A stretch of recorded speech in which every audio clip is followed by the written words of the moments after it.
The first time I noticed Everett Ronan looking at me, I genuinely thought he had me confused with someone else. Guys like him didn't look twice at guys like me. That sounds dramatic, but if you'd gone to Westbrook University, you'd understand exactly what I mean. Everett was captain of the intramural basketball team, the kind of guy professors remembered even in lectures with 200 students. Tall, confident, always surrounded by people laughing too hard at whatever he said. Girls loved him. Guys wanted to be him. Even people who claimed they hated popular crowds somehow knew his schedule. And me? I was Gavin Mercer. Film major. Quiet. Mostly invisible unless someone needed help editing a project at 2 a.m. I wasn't miserable about it or anything. I had friends, a decent life, everywhere. Which was why it made absolutely no sense when I looked up from my laptop in the campus cafe and found Everett Ronan staring directly at me. And found Miles Felix staring directly at me. Not casually, not in that vague people looking around the room way. He was looking at me like he knew me. The second our eyes met, he smiled. Actually smiled. Then he started walking over. I remember glancing behind me to make sure there wasn't someone cooler sitting nearby. There wasn't. "Hey," he said, stopping at my table. Up close, he somehow looked even more unfairly attractive. Dark blonde hair pushed back carelessly, hoodie sleeves shoved to his elbows, expensive watch on his wrist like he didn't even realize it was there. "Oh, hey, you're Gavin, right?" That caught me off guard immediately. "Yeah." He nodded like that confirmed something important. "Film department." Also yes. He laughed softly. "You always answer questions like you're waiting for a hidden camera?" I blinked at him.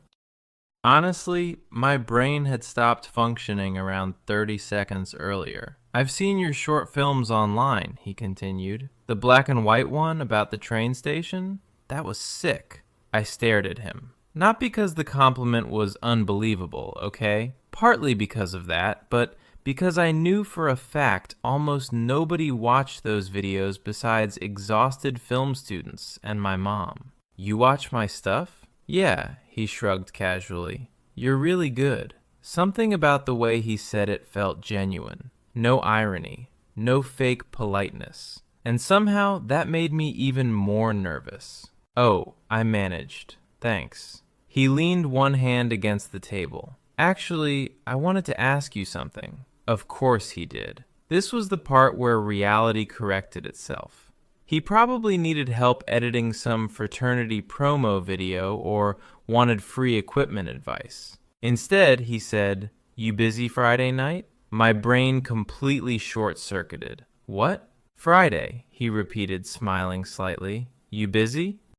Every survival instinct I had screamed that I was misunderstanding this interaction in a catastrophic way. I said slowly, "Come to Soren's party with me." "You should." I actually laughed from confusion. "You should." Athletes, influencers, rich kids with perfect teeth. The kind of parties where people like me only appeared accidentally. "Why?" I asked before I could stop myself. That seemed to surprise him. "What do you mean, why?" I gestured vaguely between us. "You don't even know me." Hayden studied me for a second. "Soren Bennett's parties were legendary on campus." "You don't even know me." Miles studied me for a second. Then he said something that completely threw me off balance. "I want to." And somehow that was worse. Because if he'd been joking, flirting carelessly, or trying to use me for something, I could have handled it. But he sounded sincere. That was terrifying. Before I could think of a response, his phone buzzed. He glanced down and sighed. "I gotta go to class." He pointed at me as he stepped backward. "But I'm serious. Friday, 8 o'clock. I didn't say yes. "You will." Then he smiled again and walked away like he hadn't just detonated my entire nervous system. I sat there staring after him for a full 10 seconds, then immediately texted my best friend. "Gavin, I think Miles Felix just asked me out." Everett studied me for a second. "Gavin, I think Everett Ronan just asked me out." either you're hallucinating or this is about to ruin your life. Dax, either you're hallucinating. By Thursday afternoon, I had almost convinced myself the whole thing wasn't real, that maybe Miles had been messing with me, or this is about to ruin your life. That maybe Everett had been messing with me, or drunk, or confusing me with another Gavin from the film department, which obviously meant I thought about it constantly. By 7:30, I'd changed outfits 4 times. Not because I was trying to impress him. I told myself that repeatedly, while staring into my closet like it contained the meaning of life. Eventually, I settled on black jeans, a dark hoodie, and the only jacket I owned that made me look vaguely like a functioning adult instead of a sleep-deprived raccoon. Archer watched me from my desk chair with open amusement. "You know," he said, "straight guys usually don't invite quiet film majors to elite parties personally." Dax watched me from my desk chair with open amusement. "And popular guys usually don't memorize your student films." "I know. And you're still going?" I grabbed my keys. "Unfortunately, yes." Archer grinned. "If he murders you," I grabbed my keys. "Unfortunately, you're welcome." The party was already insane by the time I got there. Music shook the entire street. Expensive cars lined the curb. People crowded the front lawn holding red cups and yelling over each other. I almost turned around immediately. This was exactly the kind of environment where I disappeared. Too loud. Too many beautiful people. Too many reminders that I didn't belong there. I was halfway through texting Miles that something had come up when the front door opened. Yes. Dax grinned. I was halfway through texting Everett that something had come up when the front door opened, and there he was.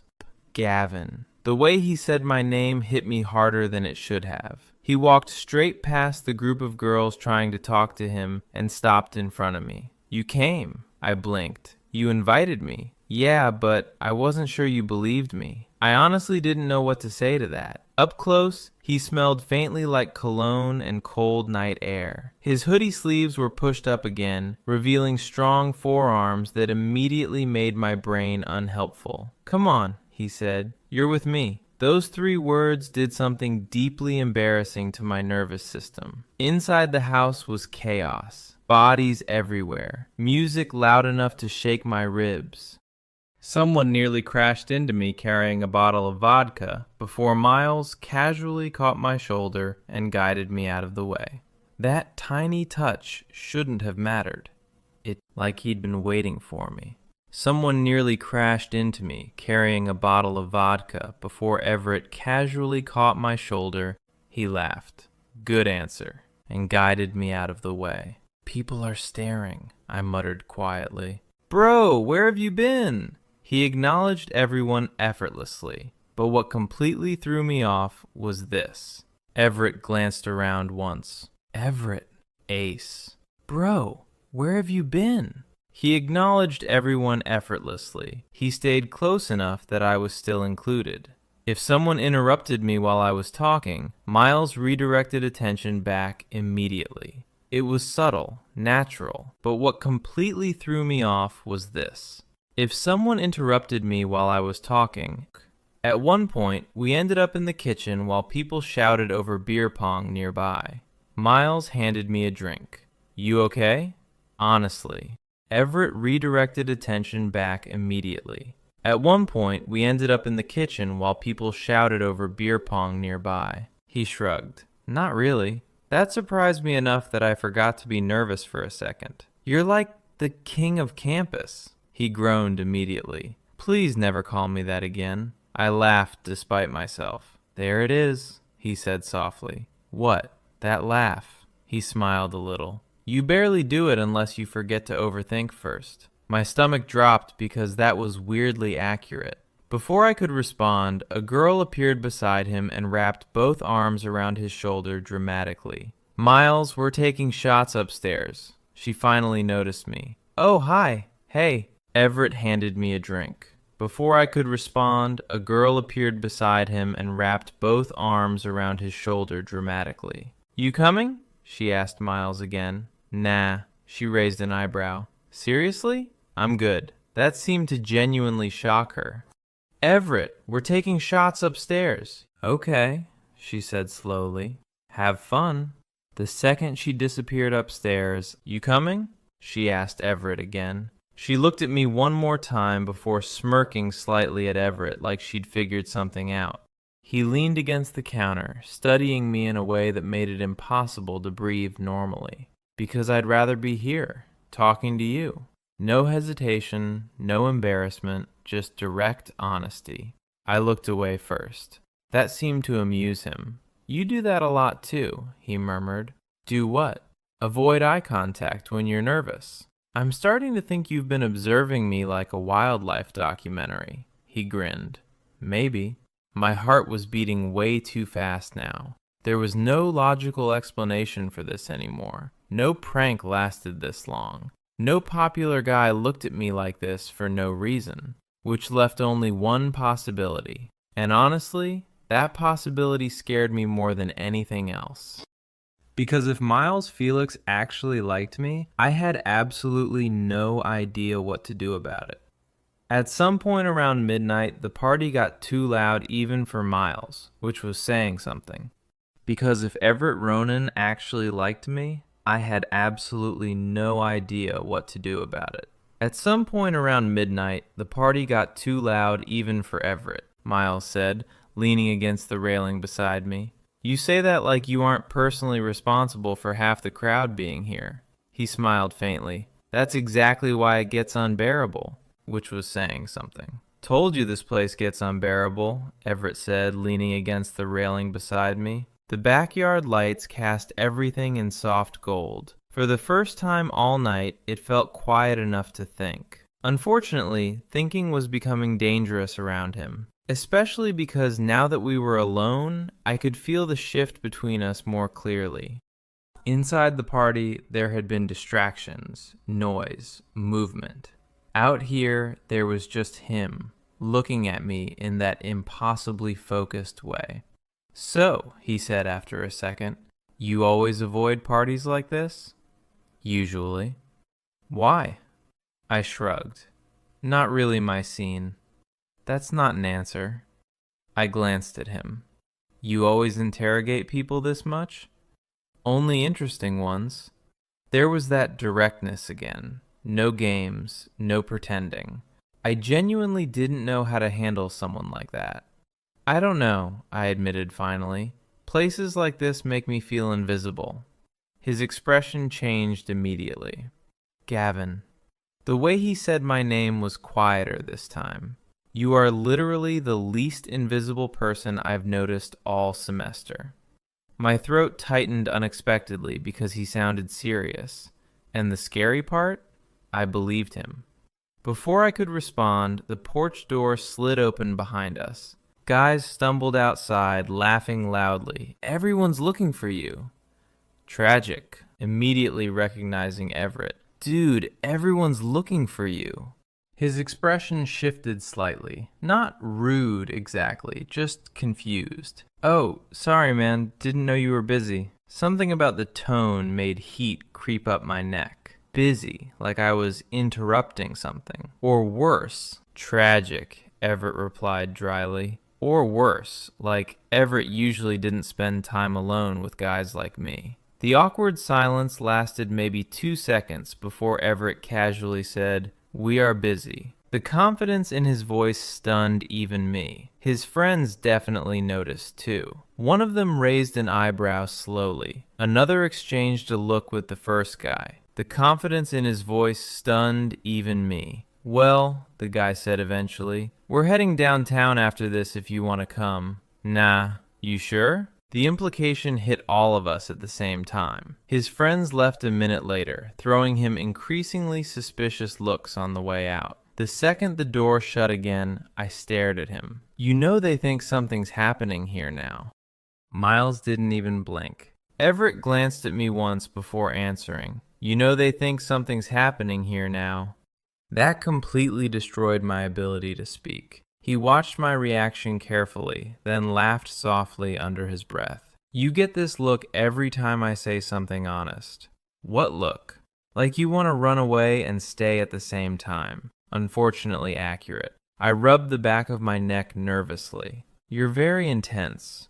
Only with you. That did not help at all. For a second, neither of us spoke. The music inside pounded through the walls while cold wind moved through the backyard trees. Somewhere deeper into campus, sirens echoed faintly in the distance. And suddenly the moment felt weirdly isolated, private, like the rest of the party had disappeared.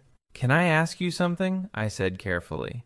Always. Why me? His expression softened instantly. Not amused, not flirtatious, just honest. I don't know, he admitted quietly. At first I thought you were intimidating. I almost choked laughing. Me? Yeah. He smiled slightly. You never tried to impress anyone, never chased attention. You just existed, like you genuinely didn't care whether people noticed you. That's mostly social anxiety, I know. His smile widened. Still liked it. Everett didn't even blink. I looked down at my drink because maintaining eye contact suddenly felt impossible. Then I watched your films. My chest tightened again. And they felt real. He shrugged once. Most people here act like they're performing all the time. You don't. Nobody had ever described me that way before. Actually, most of my life I'd felt forgettable. Background noise. But Miles looked at me like I was the only thing in focus. Everett continued more quietly now. But Everett looked at me like, I muttered nervously. That bothering you? No, I admitted before thinking better of it. His eyes flicked down briefly toward my mouth. Very fast, but not fast enough. The air shifted instantly. Every nerve in my body noticed. And apparently he realized I noticed too, because he leaned back slightly, exhaling through his nose like he was forcing himself to slow down. Okay, he murmured mostly to himself. What? Nothing. But it definitely wasn't nothing. The porch door suddenly opened again before I could ask. This time it was Pierce himself. I was the only thing in focus. This time, why are you hiding out here? Then he noticed me. Oh, I wanted the earth to swallow me alive immediately. It was Soren himself. Soren looked between us once and grinned like he'd just solved the puzzle. He said slowly, Now this makes sense. Everett rolled his eyes. Pierce laughed. You disappeared for like 2 months and suddenly you're attending film department screenings? Relax. No, seriously. Soren laughed. Miles looked genuinely annoyed now. Pierce. Everett looked genuinely annoyed now. You went to my screenings? Soren. You went to my screenings? Soren blinked. The silence that followed was catastrophic because Miles absolutely had not mentioned that. And judging by the look on his face, the silence that followed was catastrophic because Everett absolutely had not mentioned that. The second the words left my mouth, Everett looked like he wanted to physically throw Soren off the porch. Soren, meanwhile, looked, he laughed, pointing between us, delighted. He seriously never told you? Dude, Everett warned. No, this is incredible. Pierce leaned against the doorway like he'd just unlocked. Soren leaned against the doorway like he'd just unlocked premium entertainment. I stared at Miles. He stared at Pierce with murder in his eyes. I stared at Everett. He stared at Soren with murder in his eyes. I asked slowly. Everett rubbed a hand over his face. Can we not do this here? Pierce was absolutely not stopping now. Soren was absolutely not stopping now. Like actually annoying levels of obsessed. Okay, Miles snapped finally. Leave. Pierce raised both hands innocently. I'm leaving. But before disappearing back inside, he looked at me once and grinned. Okay, Everett snapped finally. Leave. Then he vanished into the house. Silence. I looked at Miles.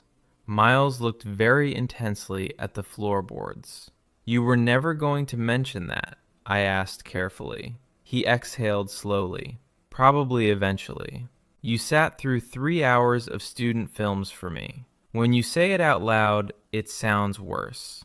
I laughed before I could stop myself. That finally got him to smile again. Honestly, he admitted, I was trying to figure you out, and attending my screenings was the normal approach. You don't make normal easy. The way he said it made warmth creep into my chest again. I leaned back against the railing beside him. How long? What? How long have you been whatever this is? Soren raised both hands innocently. I looked at Everett. Wes raised both hands innocently. I looked at Hayden. Hayden looked very intensely at the floorboards. Hayden, we've barely spoken before this week. I know. You're insane. He grinned slightly. Probably. I tried processing that information and completely failed. For months? While I've been living my normal, invisible life, apparently the most popular guy on campus had been secretly attending my film screenings like a lovesick maniac. That should have felt ridiculous. Instead, it felt strangely overwhelming. What exactly made you finally talk to me? I asked. His expression shifted into something softer. You looked tired. What? In the cafe. He shrugged. You were editing something and looked exhausted. I walked past twice trying to convince myself not to bother you. You noticed that? I notice everything about you.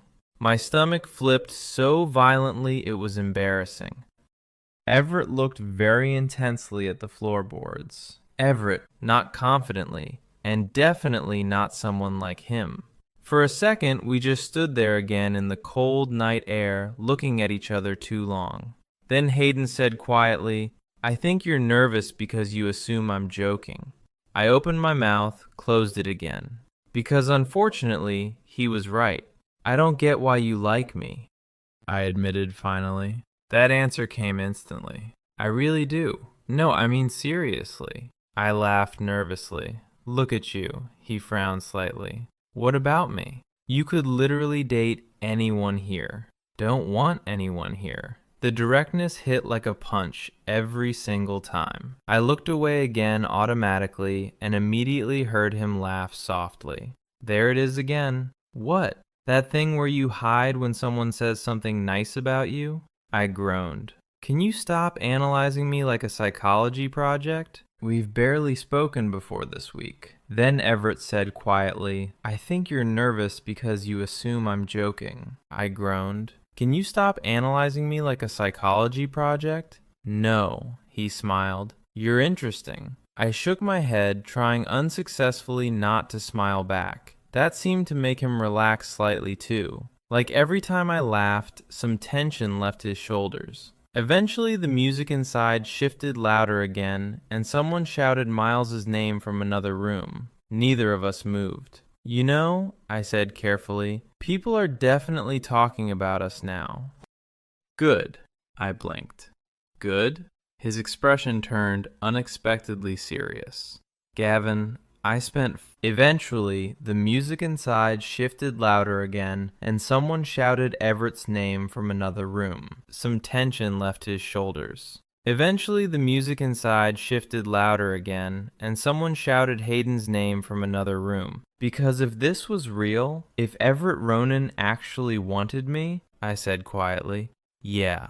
No hesitation, just certainty. And somehow, that scared me more than mixed signals would have. Because if this was real, if Miles Felix actually wanted me, then I had absolutely no clue how to protect myself from that. The porch suddenly exploded open again before I could think further. This time, it was a drunk couple stumbling outside arguing loudly. Miles sighed immediately. Okay, he muttered. Then I had absolutely no... This time, it was a drunk couple stumbling outside arguing loudly. Drive. That probably should have sounded dangerous.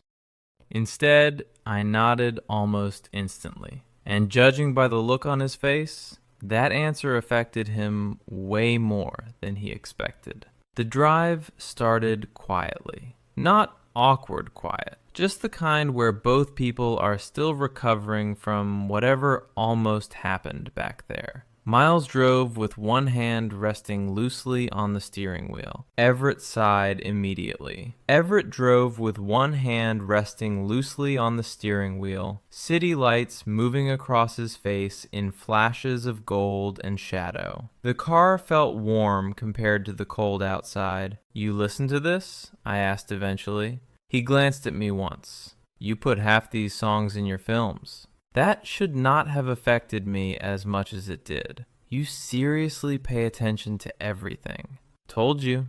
A faint smile tugged at his mouth. Safe somehow, which was dangerous because I was starting to relax around him. Safe somehow, which was dangerous because I was starting to relax around him. And relaxing around someone like Miles felt like stepping onto very thin ice.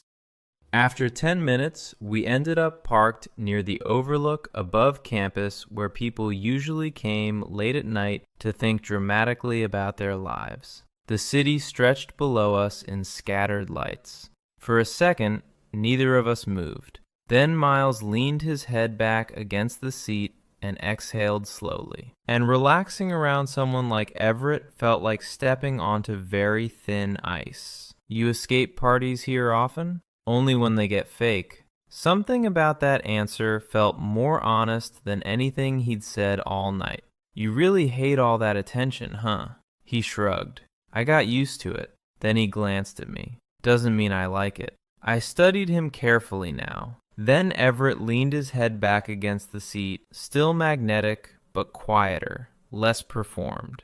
Like this version of Miles existed underneath everything everyone else expected him to be. "You know," I admitted, "I always assumed you loved being the center of attention. Most people do. And most people don't know me."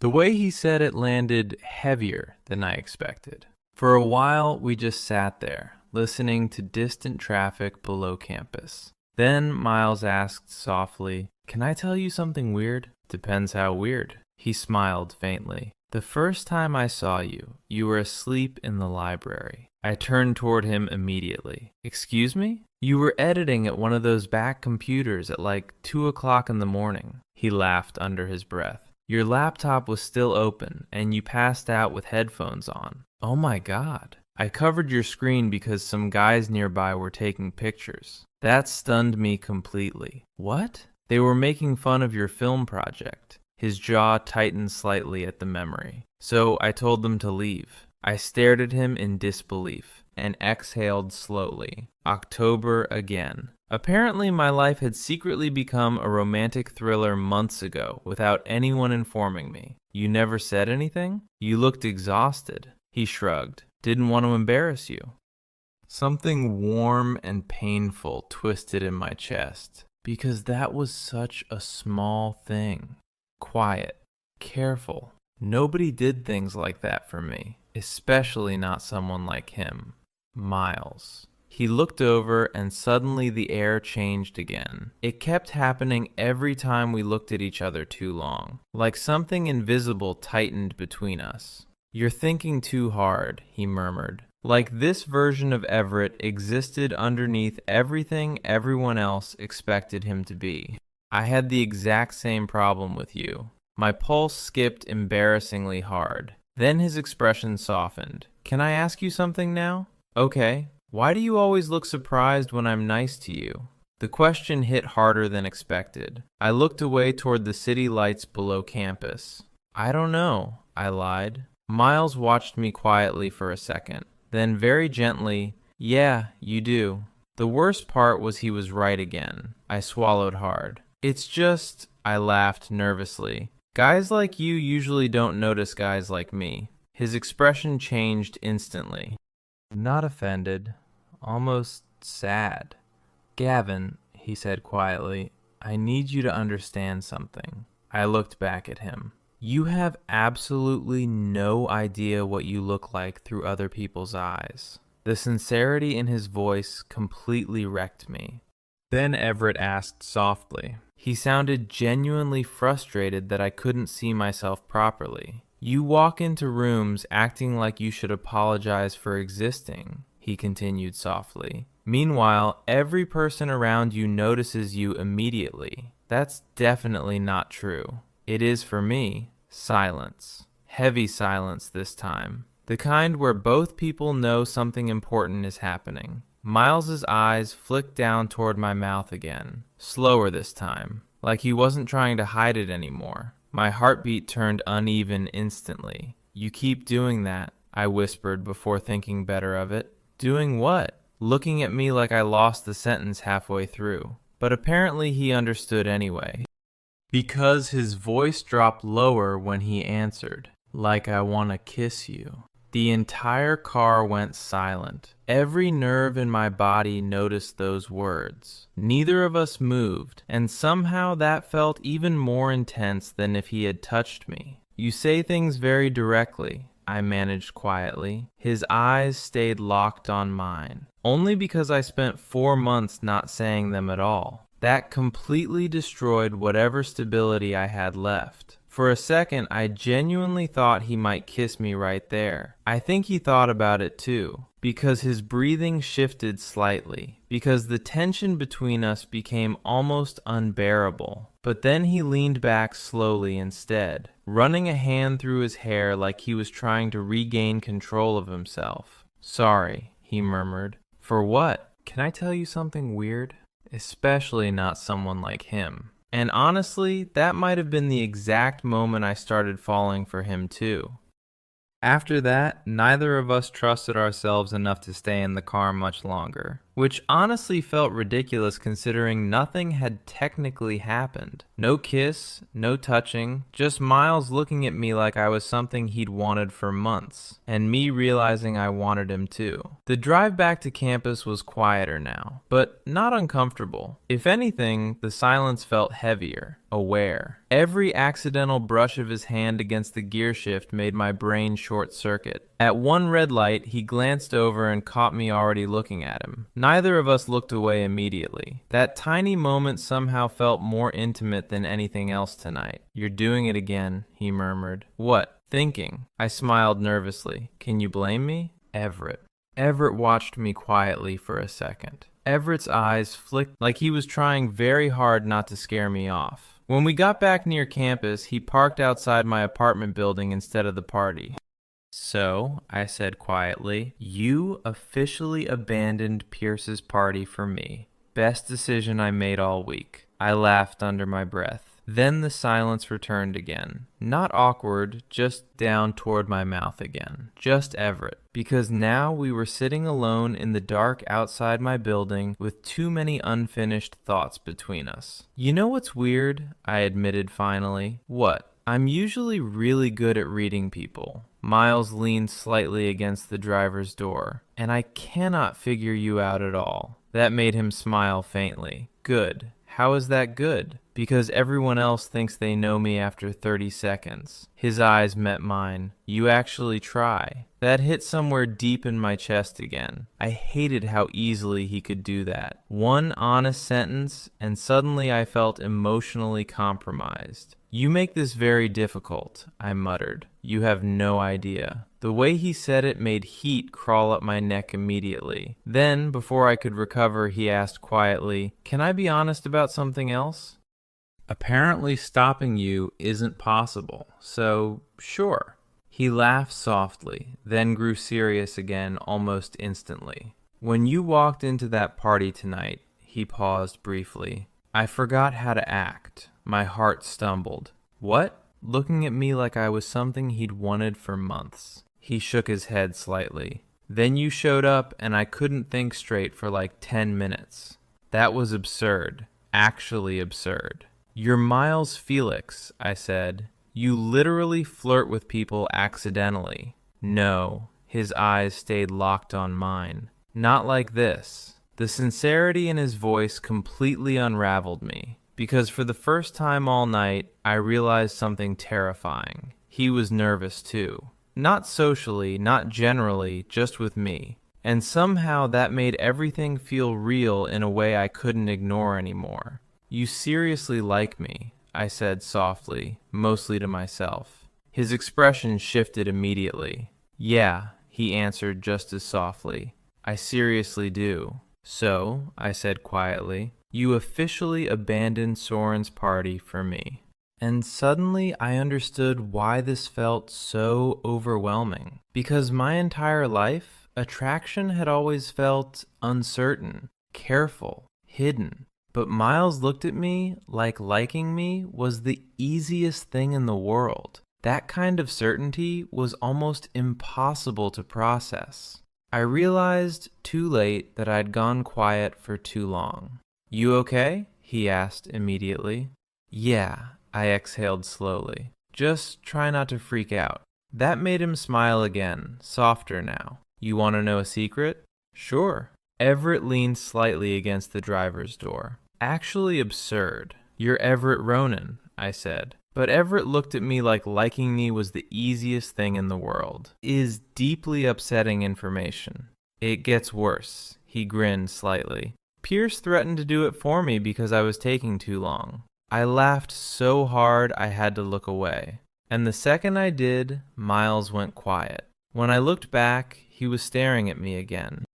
That same intense expression from earlier, like he couldn't help it. The atmosphere shifted immediately, slower this time. Soren threatened to do it for me because I was taking too long. I laughed so hard I had to look away. You're really beautiful when you laugh. Everything inside me stopped functioning. Nobody had ever called me beautiful before. Not like that, not carefully. The silence afterward felt enormous. I could hear my own heartbeat now. Miles noticed too. I knew he did because his expression softened instantly, like he realized exactly what that sentence had done to. "Sorry," he murmured again. "You apologize a lot for someone this confident." "That's because I keep wanting to say worse things." I actually lost the ability to breathe correctly for a second. He laughed softly at my reaction, then leaned his head back against the seat like he was trying to regain self-control again. And the second I did, Everett went quiet. I could hear my own heartbeat now. Everett noticed too. Because somewhere between the party and this car ride, that realization hit me all at once. Hard. Because somewhere between the party and this car ride, I'd stopped wondering whether Everett liked me and started wondering what it would feel like if he kissed me. Everett had dropped me off, looked at me for one long second like he was debating something dangerous. That was the problem.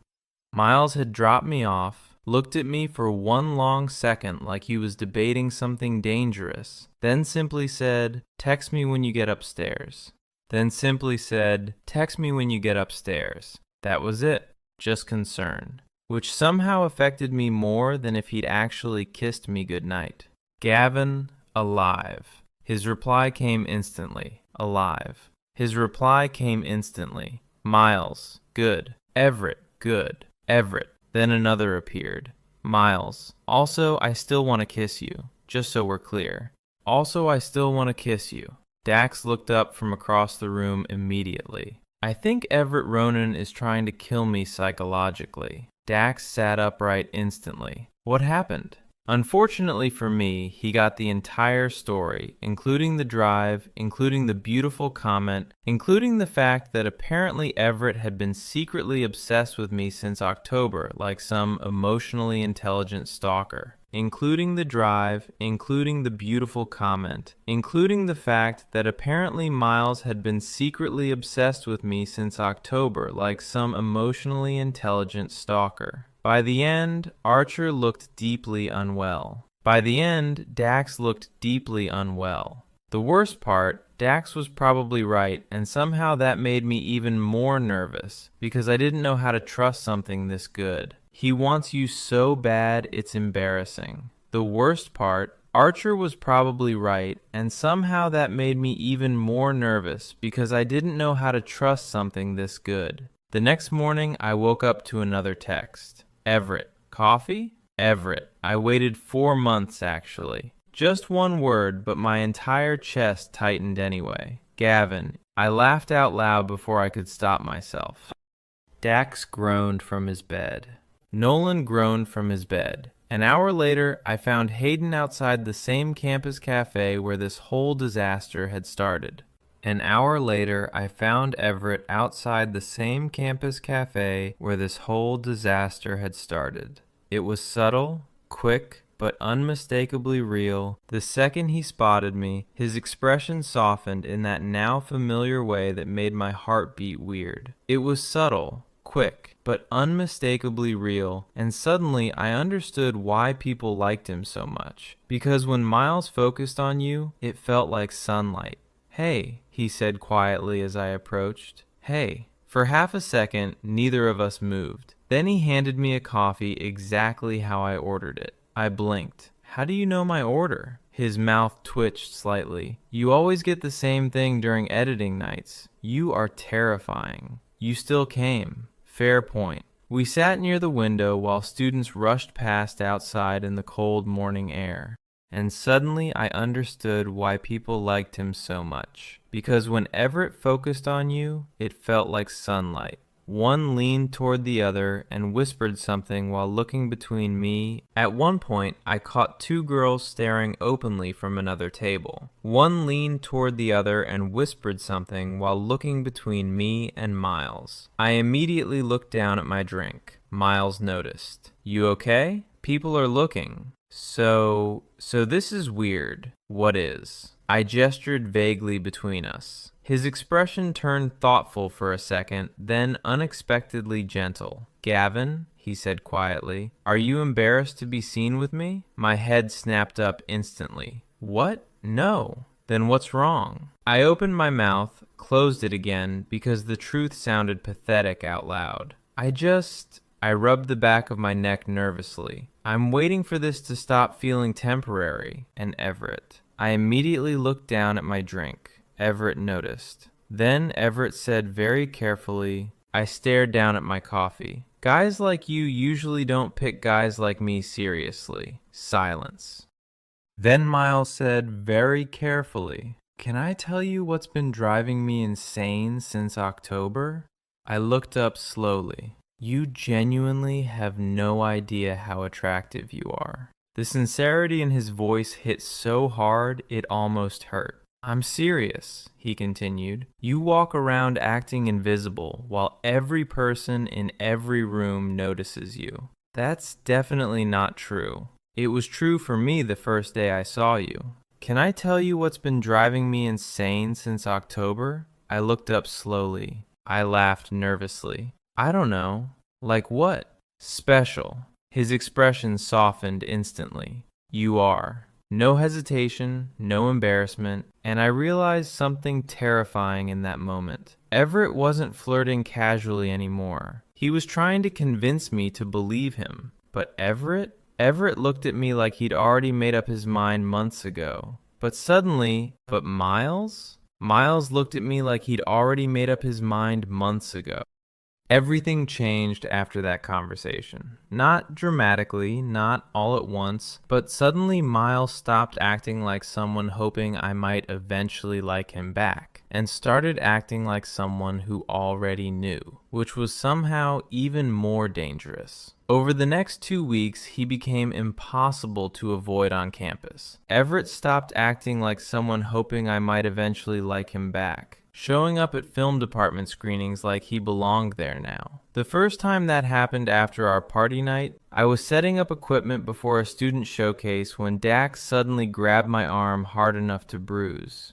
"Don't look now," he whispered dramatically, but Captain America just walked into the building. Too late. I'd already seen him. Miles stood near the back entrance in a dark hoodie with his hands in his pockets, scanning the room until his eyes landed on me. And then he smiled.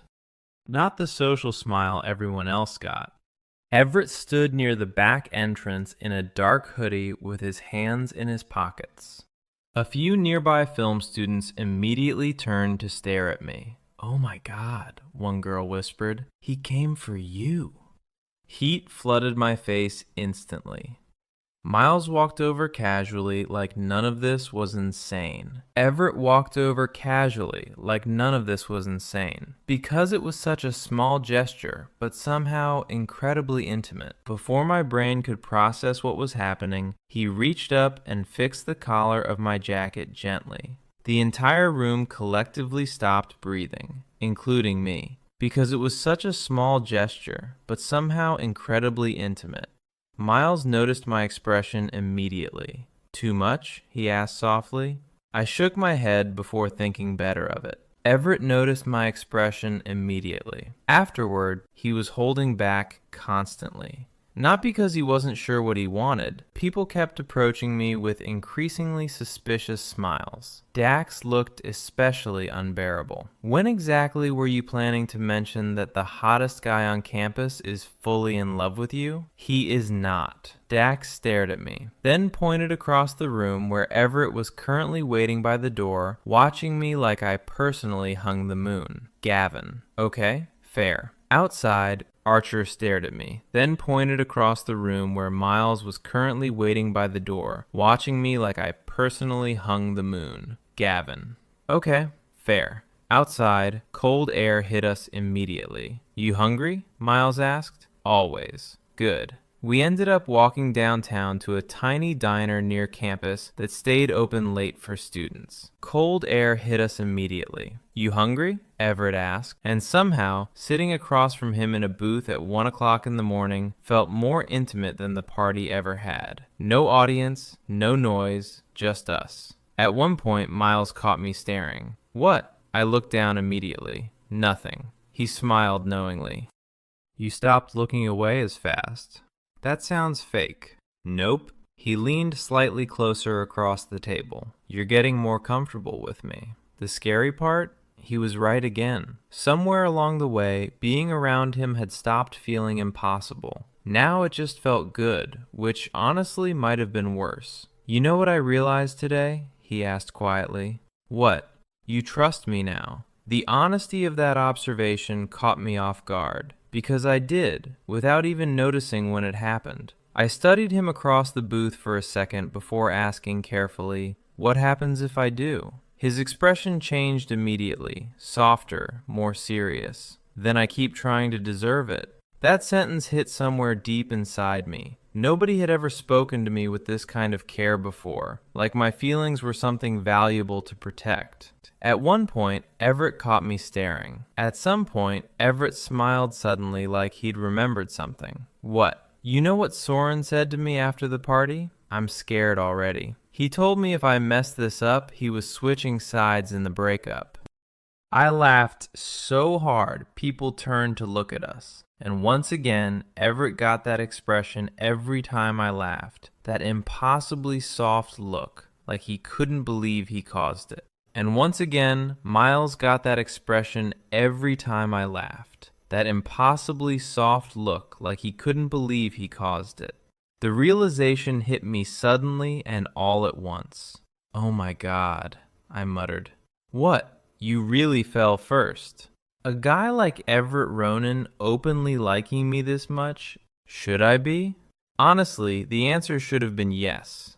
A guy like Miles Felix openly liking me this much still felt unreal. But sitting there across from him, watching the way he looked at me like I was something precious, I realized something important. Maybe the reason this scared me so much wasn't because I thought he'd hurt me. Maybe it was because for the first time in my life, someone saw me completely and chose me anyway. We walked back toward campus around 2 o'clock in the morning. The streets were mostly empty now, cold air turning our breaths visible under streetlights. At some point, our shoulders brushed accidentally. Neither of us moved away. Then his hand touched mine briefly, still felt unreal.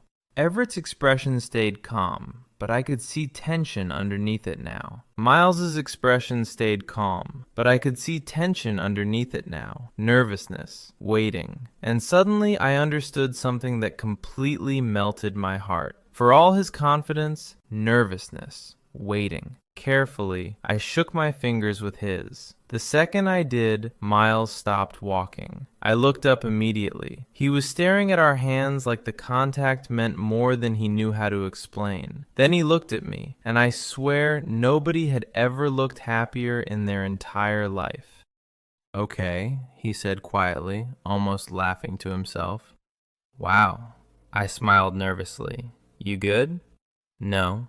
He squeezed my hand gently. The second I did, Everett stopped walking. And standing there, in the middle of an empty street near campus, with Everett Ronan looking at me like I was the best thing that had ever happened to him, I finally stopped waiting for it to disappear. Because this wasn't temporary. It wasn't a joke or a dare or some passing interest from the most popular guy in college. It was real, and somehow he had chosen me.